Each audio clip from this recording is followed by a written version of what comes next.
여러분을 응원합니다. 두 개의 원이 있습니다. 하나는 지름이 6cm, 다른 하나는 지름이 12cm입니다. 지름이 2배로 커지면 넓이는 몇 배 커지는지 알고 싶습니다. 빈칸을 지으며 확인해 보겠습니다. 반지름은 3, 6이 되겠죠? 원의 넓이는 3 곱하기 3 곱하기 3.14, 하나는 6 곱하기 6 곱하기 3.14입니다. 3과 6은 2배 차이가 나는데 그것이 2번 존재합니다. 2번 존재하는 이유가 수학에서 지문처럼 남아있을 것입니다.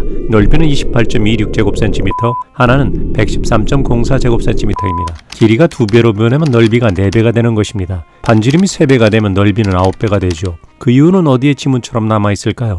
단위에 있습니다. 제곱이라는 기호에 남아있는 것입니다. 그런 것이 2번 반복된다는 뜻입니다. 2배가 2번, 즉 2배 2배, 3배가 2번이면 3배 3배, 이렇게 해서 4배 9배가 된다는 뜻입니다. 반지름이 4배가 되면 넓이는 16배입니다. 정육면체의 길이가 2배가 되면 부피는 몇 배가 될까요? 2배 2배 2배에서 8배가 되는 것입니다. 지난 동영상의 문제를 다른 방법으로 해결해 보겠습니다.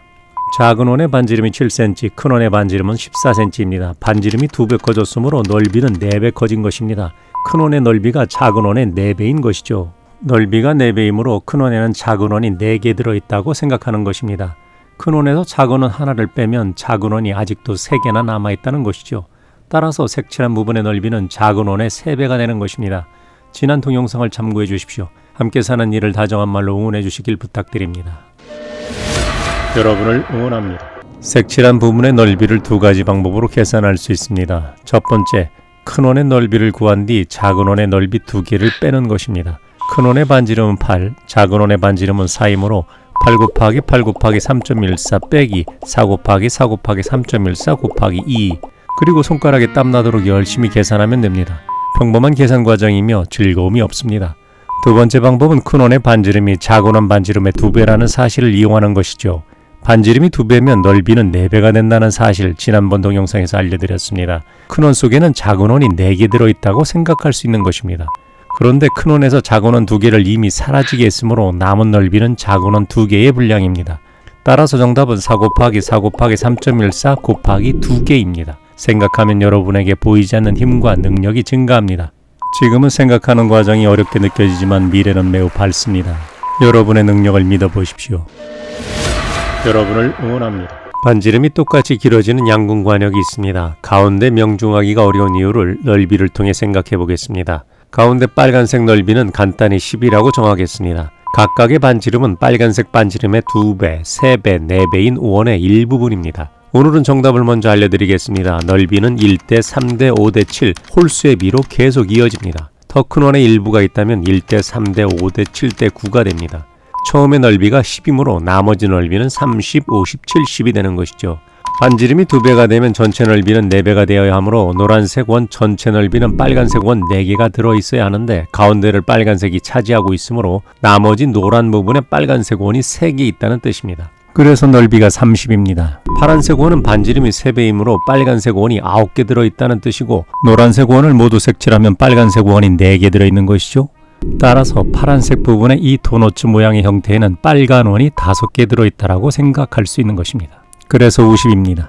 나머지 부분은 여러분이 차근차근 한번 해보십시오. 그러면 70이 나올 것입니다. 양궁시합에 사용되는 이런 모양의 관역은 가운데 넓이를 10이라고 하면 그 다음 도너츠 모양은 30, 그 다음 도너츠는 50, 그 다음 도너츠는 70, 그 다음은 90이 됩니다. 가운데가 가장 적기 때문에 가운데 맞을 확률이 가장 적은 것이죠.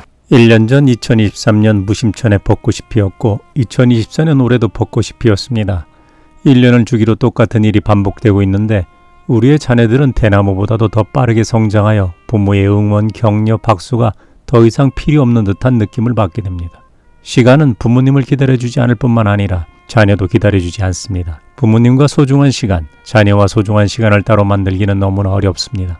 오늘 하루 속에서 자녀를 응원하고 격려하고 박수쳐주며 믿어주는 사소함 속에 진실한 가치가 있고 부모님과 율무차 한 잔을 마시고 간단한 식사를 하는 것이 무정한 세월 속에서 우리가 알 수 있는 유일한 것일런지도 모릅니다. 넓은 마음으로 아내를 위해 주시고 따뜻한 마음으로 남편을 위해 주시면 자녀는 긍정의 에너지를 얻어 자존감이 커집니다. 아빠 엄마 사이의 불편한 관계는 자녀의 자아를 축소시키는 문제점을 안고 있습니다. 자녀를 위해 엄마 아빠가 서로 양보하고 배려하시면 자녀의 감정도 치유될 수 있을 것입니다. 늙으신 부모님도 아범과 어멈 사이가 좋아지는 것을 보시면 행복한 저녁 시간을 갖게 될 것입니다. 마음에 찔리는 것이 있다면 먼저 사과해 보십시오. 한 번의 사과로 행복이 찾아오지는 않습니다. 행복이 넘치는 집을 얻으려면 몇 년의 세월이 필요할까요? 책에는 7년의 시간이 필요하다고 합니다. 아주 짧은 시간입니다. 그 이후 시간은 일상 속에서 비범한 행복을 맛볼 것입니다. 함께 사는 일을 다정한 말로 응원해 주시길 부탁드립니다. 감사합니다. 다음 시간에 또 찾아뵙겠습니다.